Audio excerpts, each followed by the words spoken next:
Okay, so the last time I did this training, the person, one of the people that were on it, she unmuted, she's like, I literally feel like I got physically assaulted.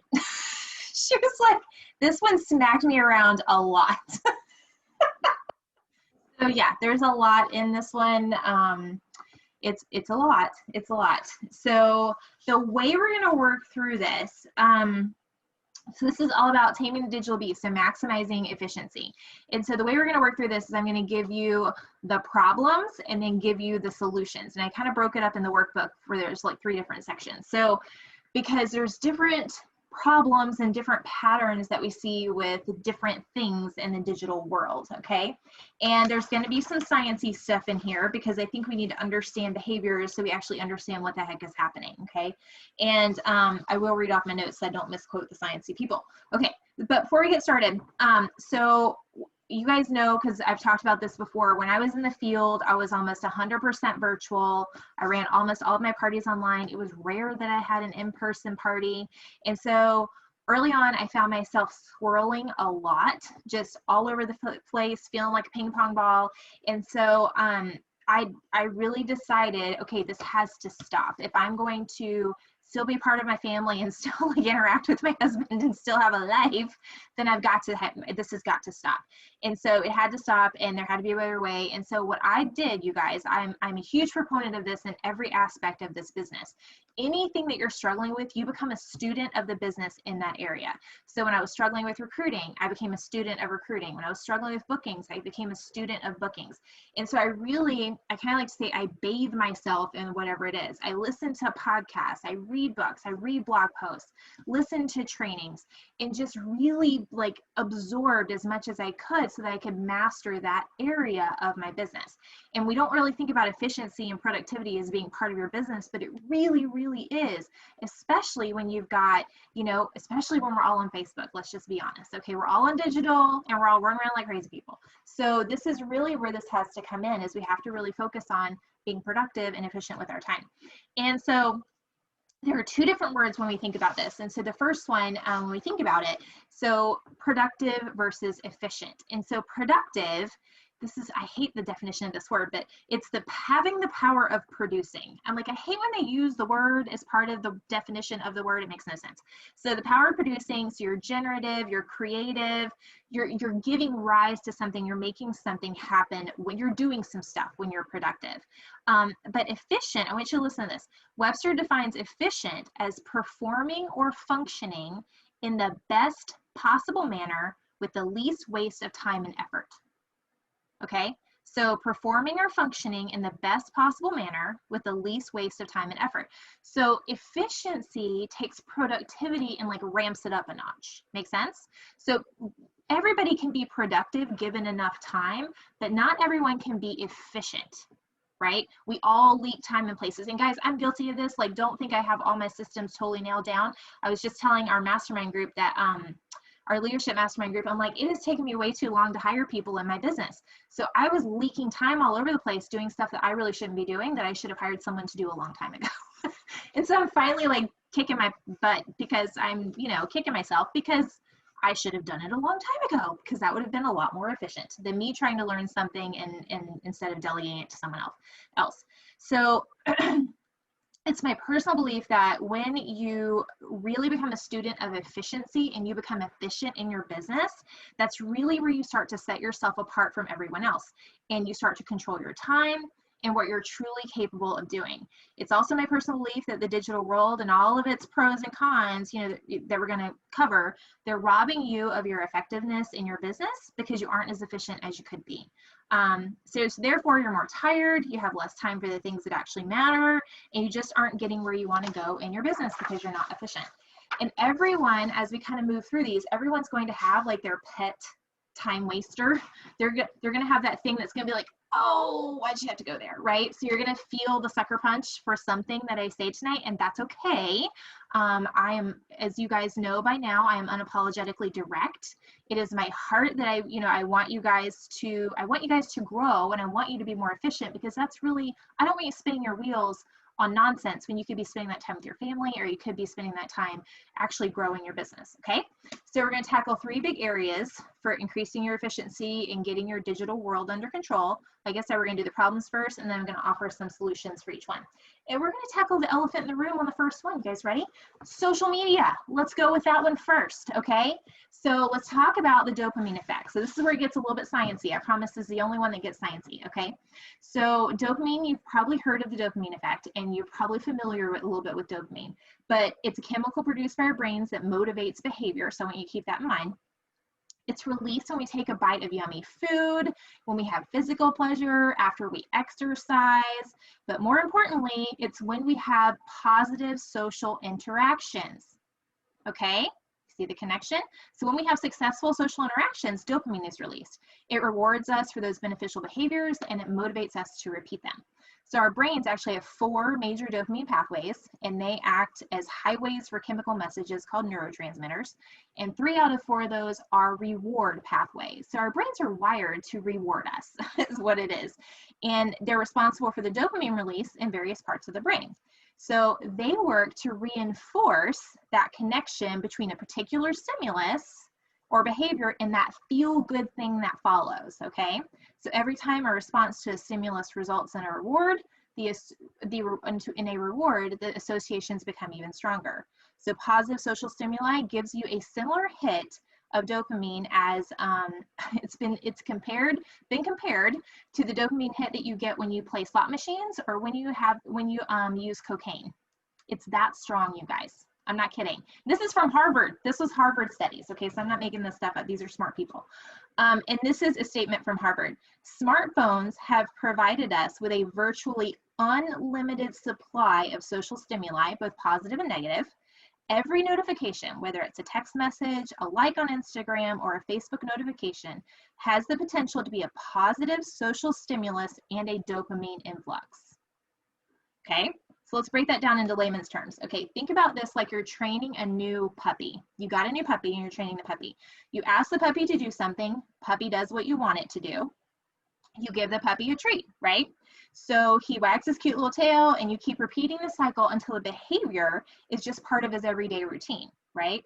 And eventually he starts doing the trick without even being asked because he wants the treat. He's seeking the treat.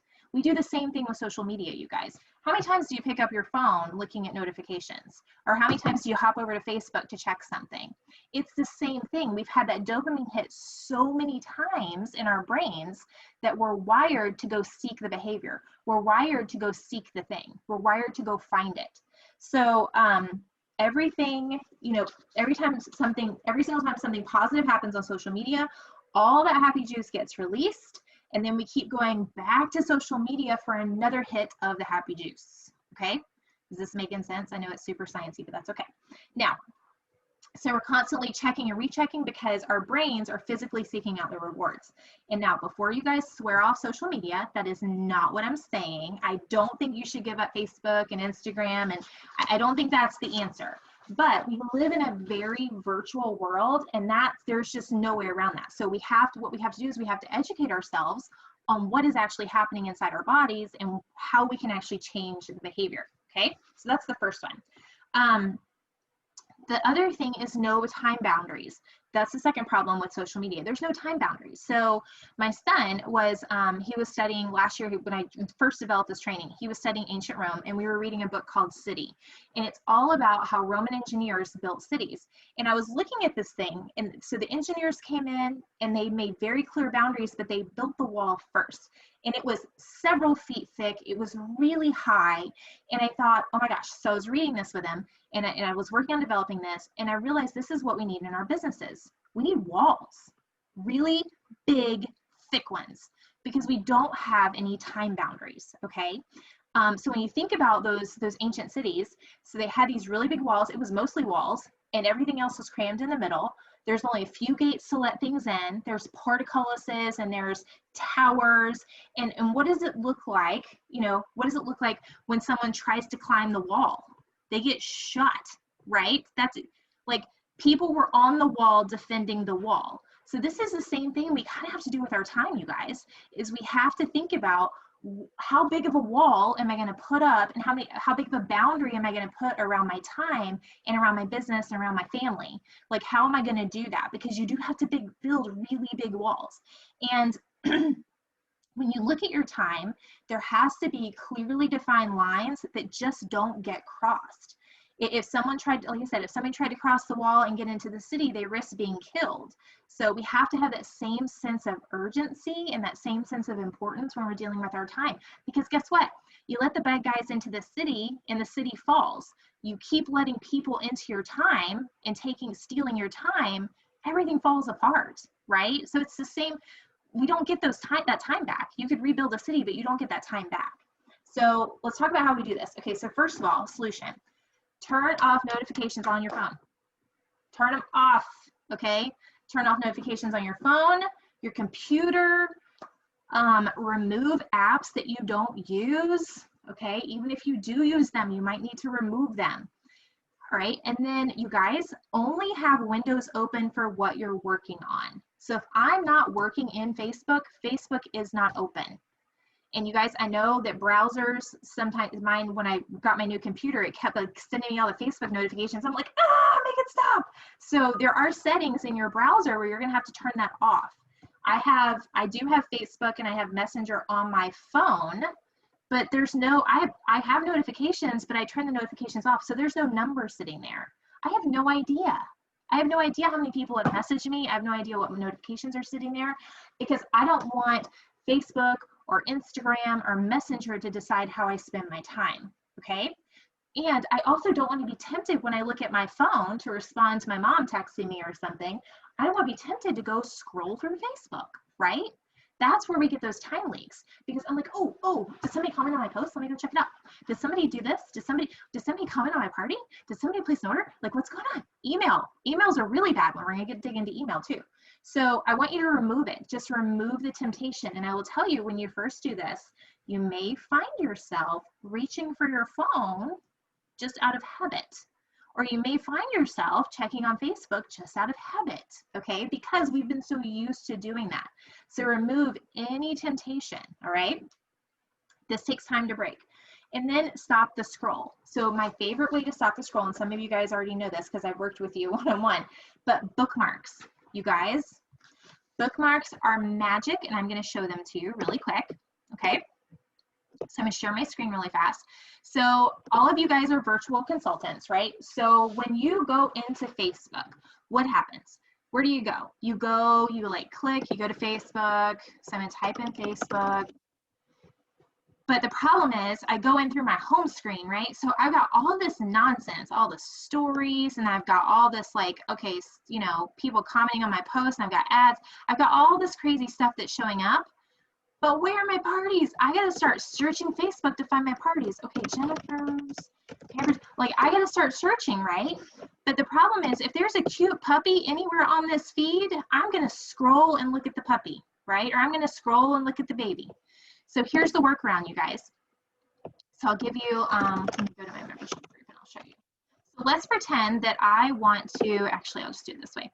So let's pretend that I have, 6 parties this week. What I do is I create the party. Here it is, my shortcuts. So let's pretend this is one of my party groups, okay? What I'm gonna do is I'm going to set, let me move my thing over here. I'm going to create a bookmark. So I'm gonna say bookmark this tab. I'm gonna add it to my Facebook tab. And I'm gonna say done, okay? So then, when I go straight from Google, let's pretend that's a party group. All I do, move you guys back over here. All I do is I say Facebook. Oh, there it is, click. Okay, I'm going straight to this group. So what did I just bypass? I just bypassed my home screen. I never see my home screen. See that?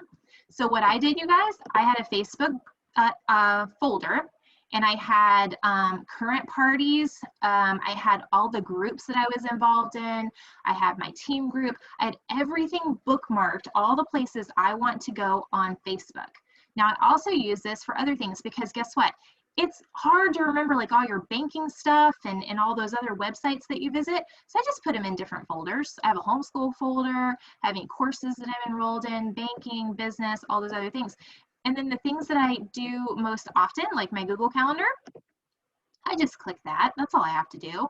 Or Yatex, I use the Yatex a lot, so I use that. So it's all up here. So I'm not only am I saving, you know, the typing, but I'm also saving myself from going to this crazy home screen because that's where the problems happen. So I completely bypass that. So when I go in to check on my parties, I say group. All right, I go to, you know, my current parties, click that, click that, click that, and then I close the tab. So I get out before I even, you know, before I can even start to scroll, okay? Let me stop my share. So bookmarks take a little bit to get used to, but I highly recommend that. I also highly recommend not trying to do your parties from your phone. I know it's super convenient, but I found that I was wasting so much time because on there you have to be driven by the notifications. On my computer, I can go into that Facebook party folder and go bam, bam, bam. You know, do the first one, interact, interact. Do the second one, comment, comment, comment. Do the third one, comment, comment, comment. Close the browser and walk away. I don't even look at the notifications. I don't even look at Messenger, okay? So that's really where I can set a timer and I can just jump in and interact on all my parties. So you're saving yourself from that scrolling, okay? That's a big one. So things that you could bookmark. So obviously your Facebook parties, and you guys, it's super simple. I use Chrome. You can do this on Internet Explorer. You can do this on anything. So Edge, whatever you use. Just look at, you may have to Google it because it may look a little bit different, but there's a bookmark manager on every browser. So you can set up folders, you can delete stuff, because obviously it will change a little bit as you go. So think about Facebook groups that you visit, programs, websites that you use. If you're using Post My Party, bookmark it. If you're using SendShare, bookmark it. If you're using, if there is a specific Evernote file that you want to refer to, bookmark it. Like, keep it bookmarked in places where you can easily access it. It's going to save you so much time looking for it. Back office, the back office for Pampered Chef, bookmark that, right? The login page, because how many times do you go to Pampered Chef and you have to click sign in and you have to like, okay? So bookmark the back office. Then you're already logged in. If there's a training in Pampered Chef world that you want it, like you want to bookmark specific trainings, bookmark it. Like maybe you're sharing one consistently with your team members, bookmark it, and then you can just send them the link. They will have to log in, but it'll be bookmarked and you don't have to go find it, right? So you've got it bookmarked there. Okay, Canva, anything that you're using a lot, PicMonkey, anything that you keep having to go back to, bookmark it and organize it. Think of it like a notebook or something like that. And then third-party scheduling, I don't think I have to tell this to you guys, but that's huge. Okay, a huge time saver. SendShare, Post My Party, it keeps you off Facebook altogether. So when I was doing parties, this was a huge time saver for me because I could schedule my parties and never actually have to be on Facebook. So that kept me from getting lost in the scroll, okay? All right. So those are kind of the beginning steps of getting that digital and that social media stuff under control. Turning off the notifications so you aren't tempted. We're going to talk about timers in a second, but setting up bookmarks so you can actually be strategic about when you go into your social media, what you're actually looking at, and then get out before you get lost in the scroll. Now, I'm not saying that I never scroll, but I scroll when I want to scroll. I work when I want to work. See the difference? You don't, the problem is we go into social media, we go into Facebook and we're like, oh, let me get a couple of things done. And then we get lost. And then there's like, you know, cute puppies. And then we end up on YouTube watching, you know, Great Dane videos. And then all of a sudden there's cats with cucumbers and then, you know, scared goats. And there's like all these other things that you're looking at, right? And then you're like, oh my gosh, where'd that 2 hours go? I'm not getting anything done. I'm overwhelmed. It's like, well, no, you like scrolled and you've lost all control, okay? All right. So let's talk about digital clutter. So disorganization is the biggest problem with digital clutter. I know you guys feel me on this one. So don't you hate it when you can't find that one thing that you know you have and you put it in a safe place so you wouldn't lose it and now you can't find it, all right? So this is like a normal world. You tear your house, your car, your office apart looking for it, okay? We all have lots of stuff. We also have lots of stuff digitally, okay? We have files everywhere. We have them on our phone, we have them in our download folder, we have them in our recycle bin, we have them on our desktop, we have them in folders that we sort of kind of use or organize, okay? So you guys, we spend so much time searching for stuff. And I know that you can use the search feature on a computer, but if you download a graphic that maybe you want to create, you can't remember what the name of that image is. It's like XYZ1724. Like, you're never going to remember that, right? So we've got to get our digital clutter under control, okay? So disorganization also applies to our time. We can't expect to get anything done if our time isn't organized, and we're gonna, dig into some time blocking and batching in just a minute, okay? Another thing, touching things twice. This is a huge problem, okay? Touching things twice. So when something comes in, it needs to go to its home, not some random place on your computer that you're going to sort later, all right? A year or two ago, I actually hired a professional organizer to come in. It was about 2 years ago, because we were kind of transitioning. Our kids were getting older, like the baby toys were, moving out. I didn't really know how to like reorganize our stuff. So I brought her in, and she told me the story that when she was going to school for this, that she learned that when people touch things, like physically touch things, that you become more attached to it the more often that you touch it. So she said when she goes into offices, she actually makes them wear gloves. Because every time, you think about it, every time you move a piece of paper on your desk, you become more attached to it. Well, if you think about it, the same thing happens in the digital stuff too, right? We save that one graphic from 1997 that we're certain we're going to use one day. Or we save that one image from, the host special from, 2012. No, you're not going to use it anymore. It's time to throw it away. But we keep touching it, so we're like, well, we could use it. I might use it for some inspiration like a couple of years down the road, but we haven't used it yet, so we need to get rid of it, right? So we keep touching it. So how do we do this, right? Weekly purges, okay, weekly purges, because think about how much time you're losing searching for stuff, right? Weekly purge. Okay, your download folder is going to be your big ones, friends. Download folder, because I've been there, done that, okay? Take all the stuff in your download folder and move it to where it needs to go, okay? I have a weekly purge on Sundays.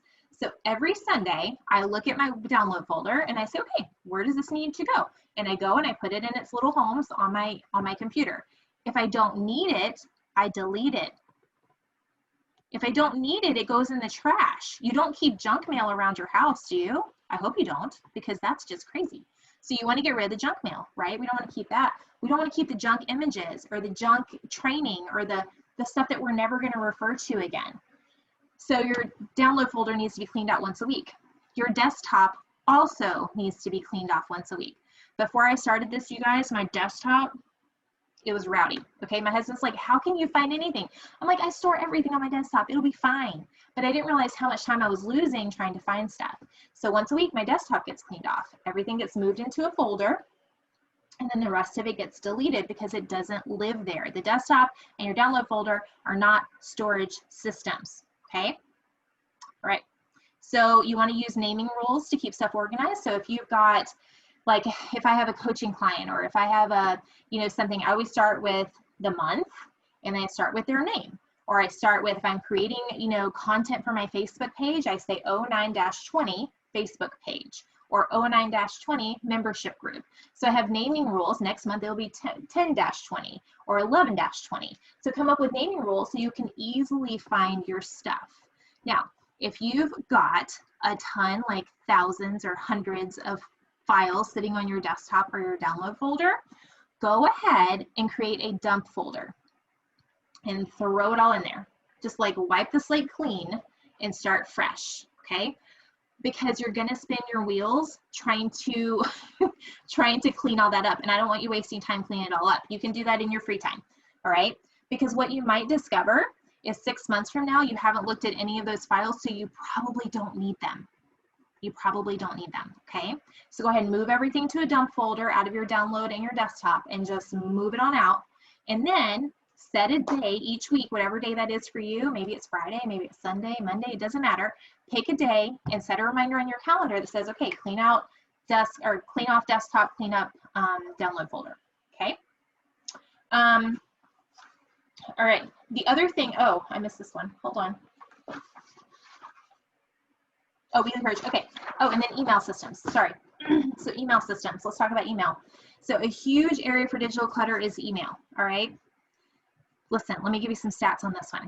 We all love those order emails. I know, I used to love them too. Okay, the order emails. And I've actually taken it to the point, if you get email on your phone, I don't have my business email on my phone anymore because I got really distracted by it. So when I was with Pampered Chef, I did have it, it's coming into my personal email so I could see it all the time, but I found that to be a huge distraction. So I just did not even link my business account to my phone. Okay, so if you can take email off your phone, it's probably a good idea.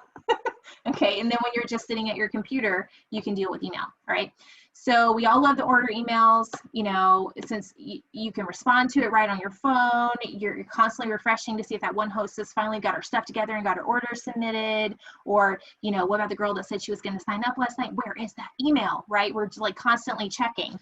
So I found some stats. These are stats for the average American employee, and they're released in the last couple of years. So one study showed that when you're constantly fielding emails, you lose 10 IQ points. That's the same as missing an entire night's sleep. Okay, that's the mental strain, okay? The average employee, listen to this, you guys, checks their email 36 times per hour. Per hour, right? So now guess how long it takes the average person to refocus after they handle incoming emails? 16 minutes. We are all walking around in just hot mess state of confusion. Is what we're doing, okay, when it comes to email. And then let's talk about productivity costs, all right? For the average employee, spam costs employers $1,250 per year in lost time. $1,250 per year. Unnecessary emails, if you've ever worked in corporate, you know what this is like, unnecessary emails, right? $1,800 per year. So between spam and unnecessary emails, $3,000 per year in lost productivity costs. That's a lot, you guys. That's per employee, right? So just like social media, we've got to set up some time boundaries on this one. So I have set times that I check my email. I'm not constantly checking email. I go in once in the morning, and then I go in once in the afternoon when I'm back in my office. That's it. And guess what's not open during the day? Email, because I'm not checking email during the day. Make sense? And listen, you guys, we have this really weird expectation or weird belief that other people expect us to respond to email right away. When the last time there was an emergency in your world, did someone email you? No, they called you, didn't they? Yeah. So they might have texted you, they couldn't get a phone call in, but they did not email you. So we have this belief that we have to respond to email right away, but it's not an emergency, and most people don't expect that. And if they do expect that, they need to have their expectations checked, okay? This is not necessary. So it's okay to let your email account sit there for a few hours. I actually have a really high level of respect for people who don't respond immediately to my emails, because I've had to retrain some of my employees that way. They would respond like this. I'm like, listen, whoa, whoa, whoa. If you're in the middle of something, I don't want you responding to me, because I don't want you constantly fielding emails, right? I want you to focus on what you're doing. And anything I send you via email is not an emergency. When I pick up the phone and call you, it's going to be important. Make sense? So we've got to shift our thinking about email just a little bit. So another one for weekly clean out, besides desktop and download folder, is your email. Okay, this one might hurt a little bit. There might be thousands of things sitting in your email inbox, and that's okay. We can clean them out. All right. You also want to decrease what's coming in. So there's a program called unroll.me. I'll type it in the chat, but it's really simple. It's free. Okay, and most email programs will allow you allows Unroll Me to have access. If you got something special, it won't work, but like most major email providers, Gmail and all that fun stuff. So what it does is you go in and you set it up, and you have three options. It will filter, you go and sign into Unroll Me, and you filter it, all your emails, and it will say, it'll give you a list of the bazillion emails that you have in your inbox, and it'll say, okay, do you want to unsubscribe? So you can just click a button and it'll unsubscribe you, which is amazing, by the way. The other one, you can say add to roll up. So what it will do is it will send you a daily roll up. And what that is those are emails that I sort of kind of still want to see, but I really don't want them junking up my inbox. okay? So what it does is it groups them all together. This is like Target and Old Navy sale ads. That's what this is, okay? So I still kind of want to see what's going on, but I don't want to get a separate email. So it puts them all into one email and sends you one email. It says today's roll-up. Then you can choose to go into the roll-up and check out all the things, right?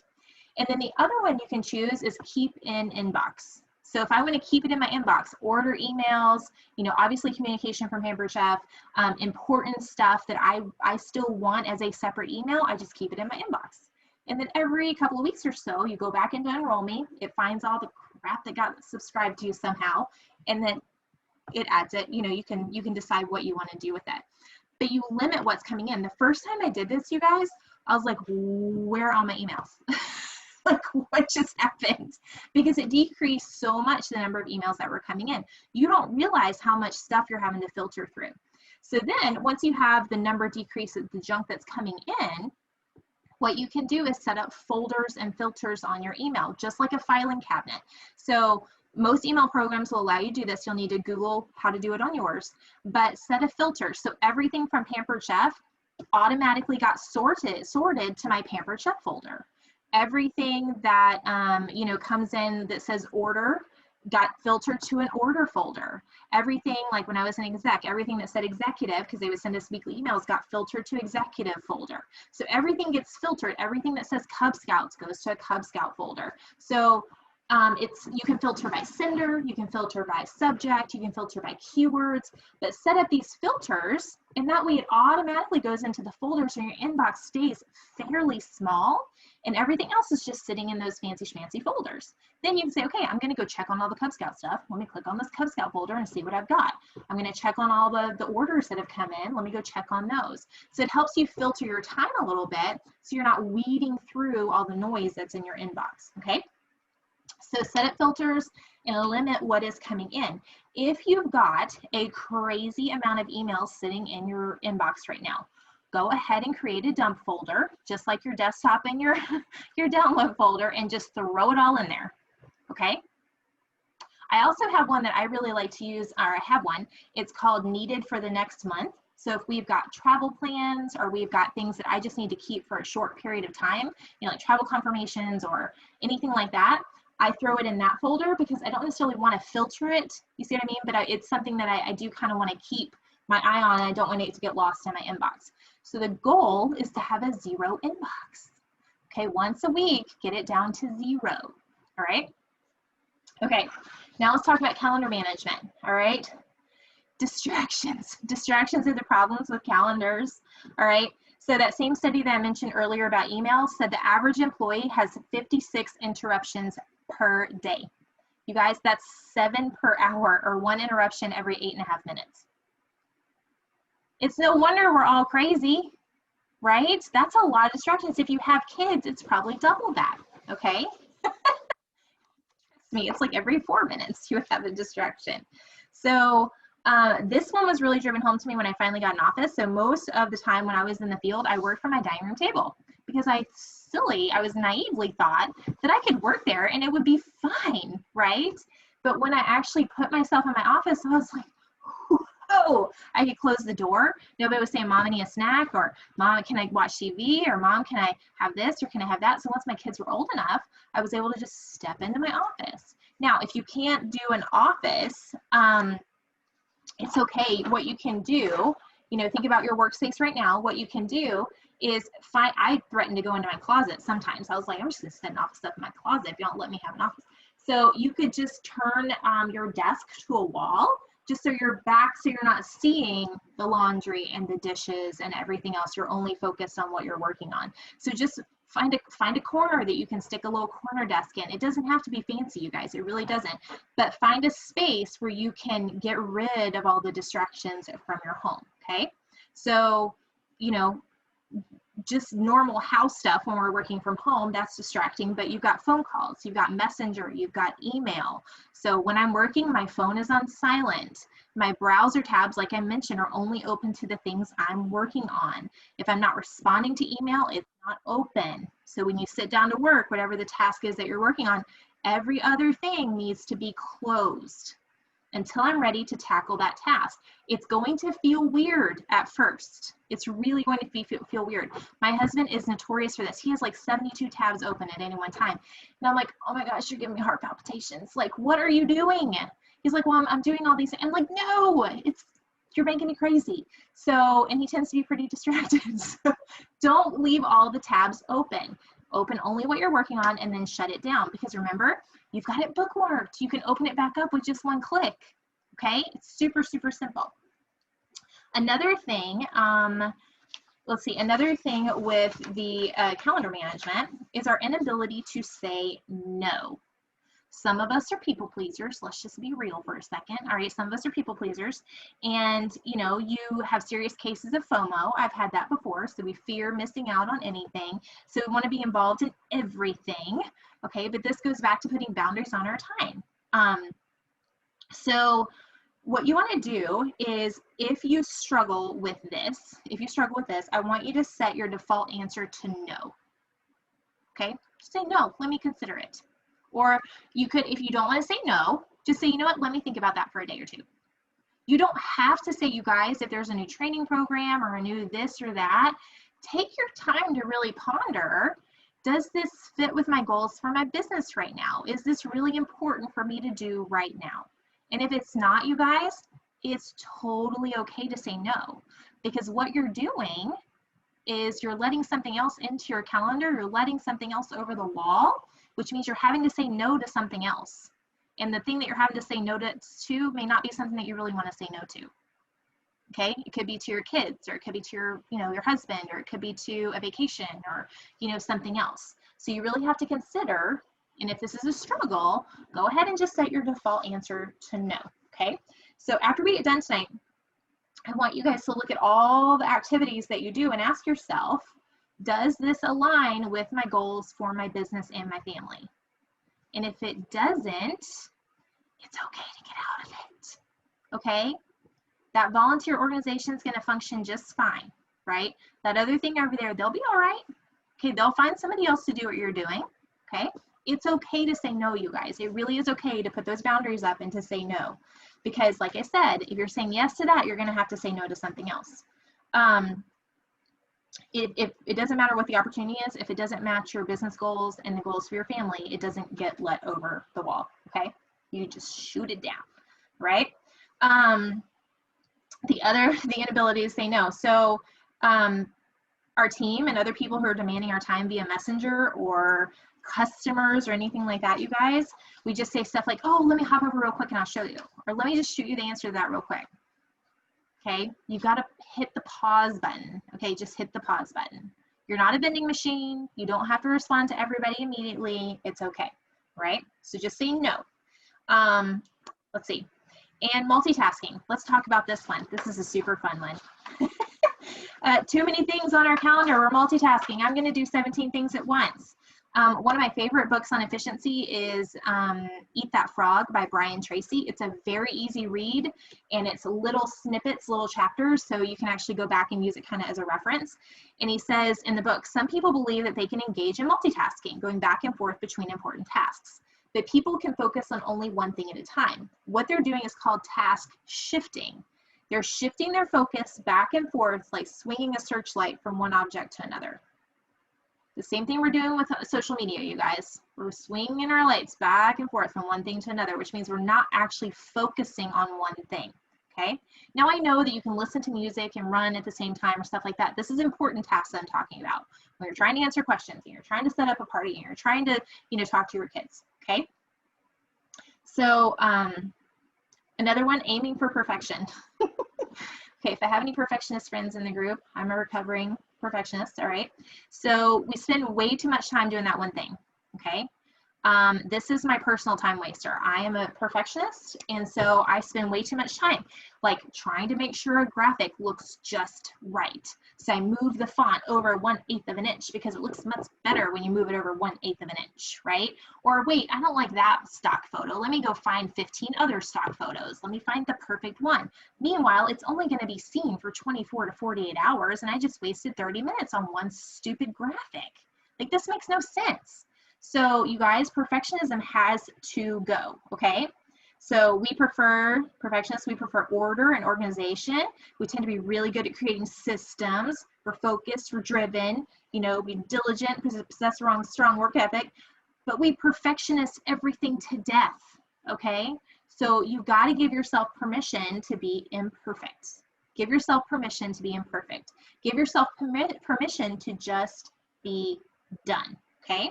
So it's a fear, perfectionism is a fear of not getting something right. We want it right. And so what we also do is we also procrastinate because we want to research and we want to make sure that we understand all the things before we actually put it out there. We want to make sure that it looks really good and that, is this really the right time to post? I don't know. Let me go do some research. So we perfectionist the heck out of it, and then we procrastinate, and then stuff ends up piling up and we get overwhelmed, okay? All right. So here's the solution, guys. Let's talk about solutions to all of these. Let's remember, we talked about this early on. There are only two ways to make money in this business: sales and growing a team, teaching other people to sell. That's the only two ways you make money in direct sales, you guys. Sorry, that's the only way. So when you're thinking about your time and where you're spending your time, is it really focused on those two things? Look at your calendar.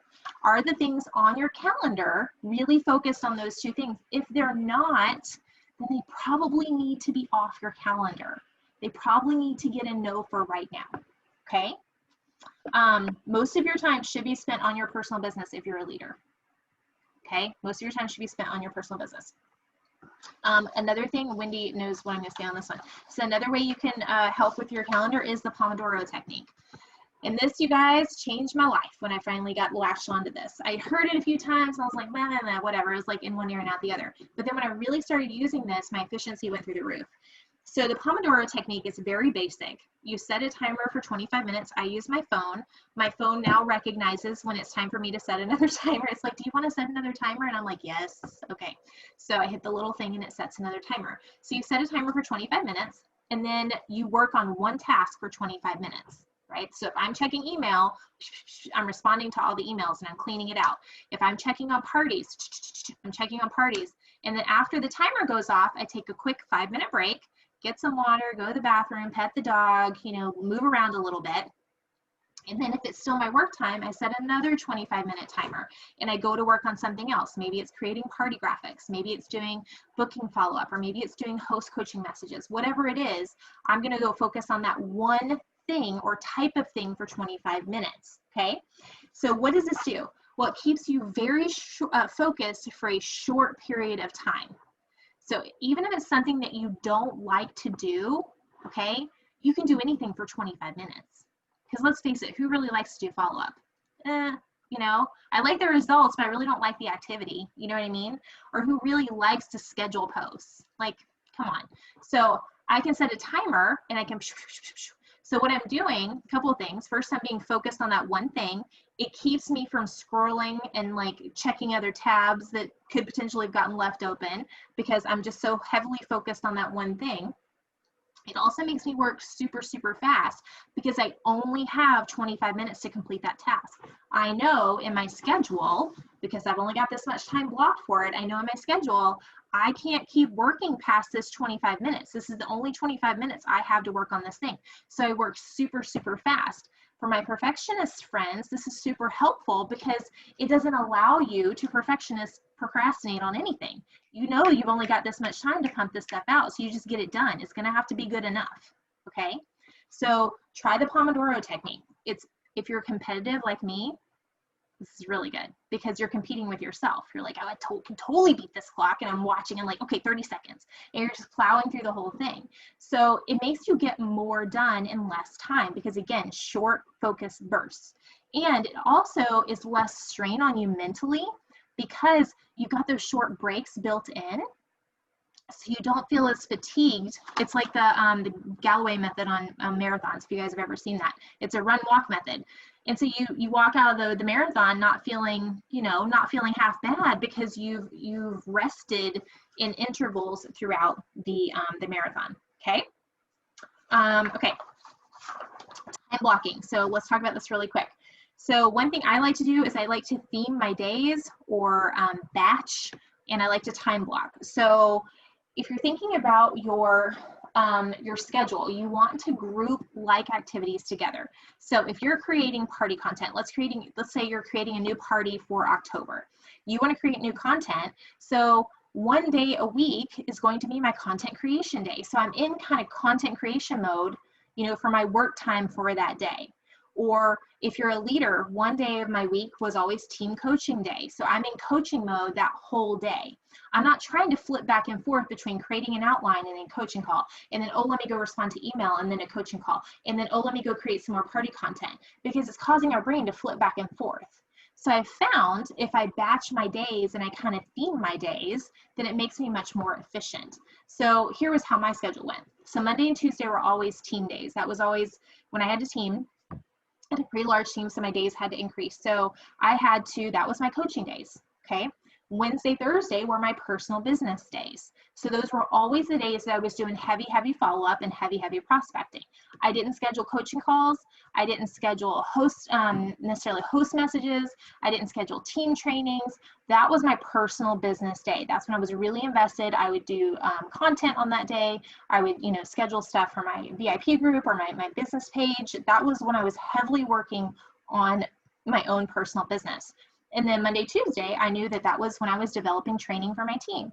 That's when I was developing, you know, scheduling my posts for my team group. I was coaching my, you know, my potential leaders, or I was having events or things like that. That was always on Monday, Tuesday. And then Friday, I usually left as a catch-up day because something would always get missed, right? There's always an emergency. So something would always get missed. And so Friday was my catch-up day, okay? I really tried not to work weekends, you guys.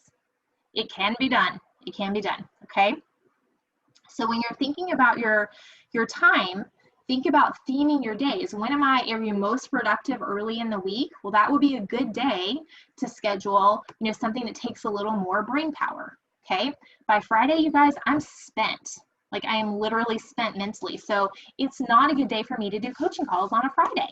Like, they are not getting my best work on a Friday. So I always do those early in the week. It's also not, you know, for my business right now, Friday is not the day for me to write blog posts, okay? Because I'm like, I don't even know. It's a great day for me to schedule pins to Pinterest, because that's not I don't have to really think about that, right? So I've got lighter tasks later in the week, and then my heavier tasks early in the week. Even booking follow-up is not all that, you know, labor intensive. It's just repetitive motion, right? So that was better for on a Wednesday, Thursday. Does that make sense? So think about what you're doing each week. Think about those things that you can group together and then batch them, okay? So similar tasks, mailings, okay? If you're doing host packets, create all of your host packets for 1 month, right? And then just keep them in a stack, and then just drop those bad boys in the mail. Your follow-up, have 1 day a week that you do all your follow-up, right? You just copy, paste, copy, paste, copy, paste. Creating content for your parties, creating content for your VIP group. Do it all in 1 day because you're in that content creation mode, okay? Anything that's a like task, go ahead and batch it and put it together, okay? All right, we've covered a lot.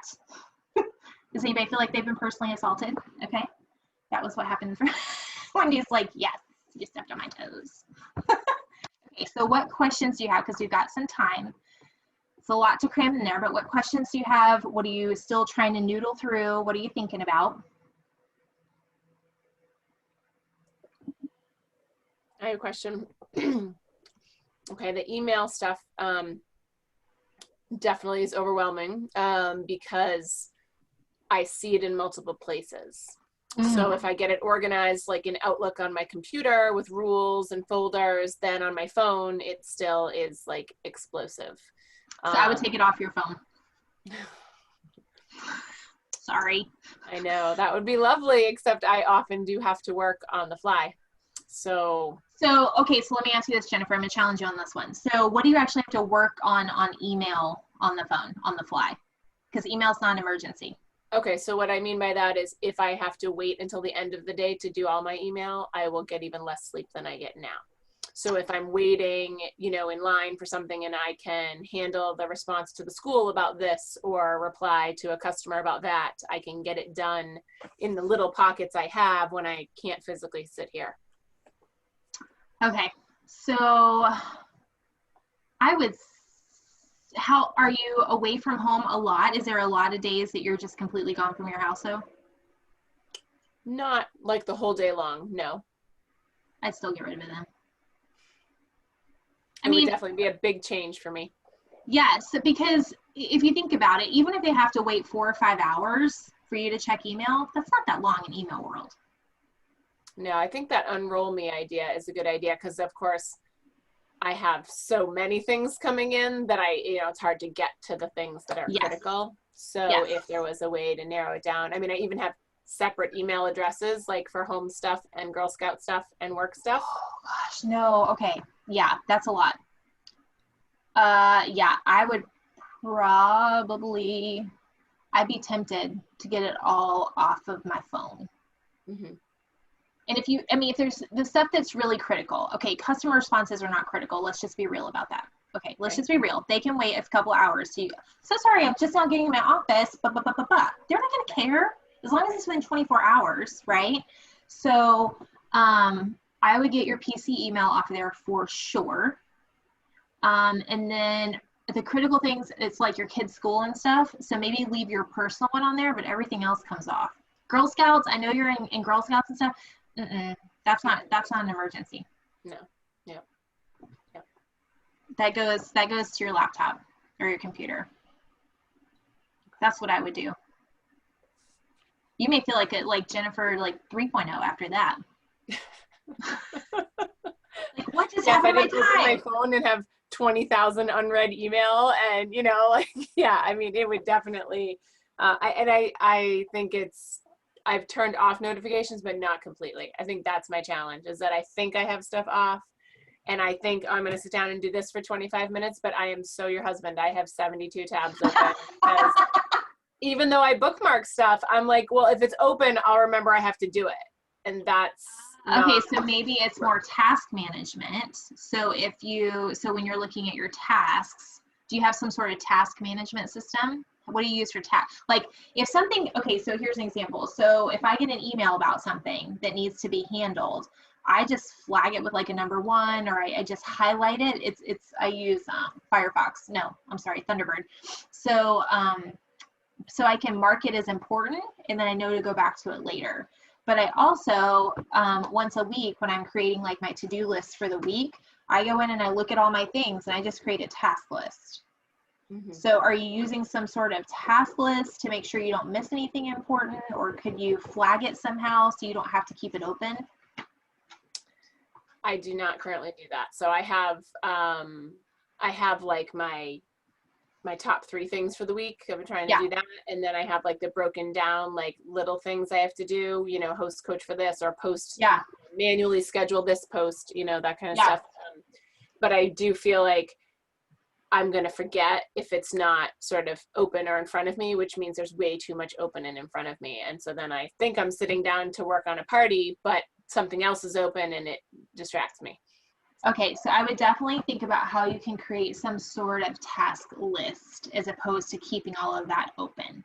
So as soon as you see something that comes in that needs to be handled, if there's whether it's a Google Doc or I've used Evernote in the past to kind of keep a running list or something like that. Do you have an assistant yet?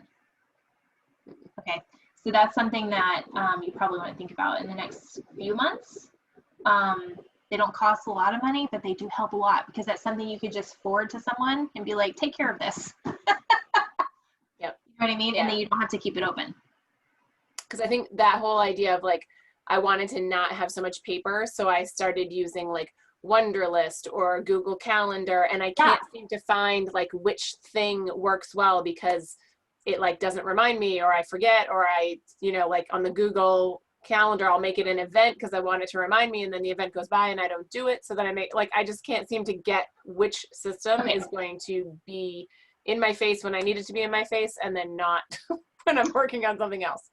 So I would think about, I don't know which one would work best for you, and we can talk about that another time, but think about where's you need a task list. I think you need more of a task list, and then you can close, okay, I'll put that on my task list, shut that down. And then all the other things aren't noisy in the background. Does that make sense? Yeah. I think that might work better for you. So think about, maybe it's just a piece of paper right now. I don't know. There's a lot of paper around me. You don't want to, you would die in my office right now. I don't know. My desk is pretty bad right now. There's a bazillion tabs open on multiple screens on my computer, and then there's like a bazillion things open. Like, and it my is husband, crazy. my husband wants to get me, he's like, you need to stop using a laptop and he has two like huge screens, like right behind my, he's on the other side. So he has these two huge screens. He's like, I'm so much more efficient like that. And I'm like, I'm not buying that. I'm not buying that. Whatever. All right, you guys, this is our last time together. So, but feel free to come hang out over on the website, not the website, the Facebook page. People don't know this yet, but I am doing a free training next Thursday night on how to rock your business page. So if you follow the page, you'll get the notification when that event gets created on Wednesdays. So that'll be super fun. We're going to talk about tips. And then we also have a membership group, which I know Jennifer and Wendy are in. So if you want more information on that, you can shoot me a message on the page, or you can go to doggonevirtual.com/membership, and that's a group coaching. So I'm in there once a week doing training and all sorts of other fun stuff. And it's a pretty cool group of direct sellers. They're from all different companies, so it's kind of fun to learn from other people doing other stuff. So that's kind of fun. Yeah. Thank you so much, Mary, for all this training. I can't wait to just have it available for my team to refer back to. So thank you very much. Thank you. You're welcome. I'll be seeing you soon. All right, girl. I'll be looking for it. I have not forgotten. I've got to get my crap together so I can figure out what I should do. I need help. I got to figure out what I need. Come on, Caprice. I know. I'm coming. Okay. All right, come on over. I don't bite, I promise. No, I need you to bite. Oh, she will if you want her to. She will. I can turn it on if you need me to. But Oh God, I always need it turned on. Listen, you can't just tell me something. You gotta. I can do that too. Yeah. And I'm strong. I can take it. Okay, good. You got big shoulders. I do. All right, you guys have a fabulous night, and I will see you guys soon. Thank you. Bye, guys. Good night, everybody. Good night.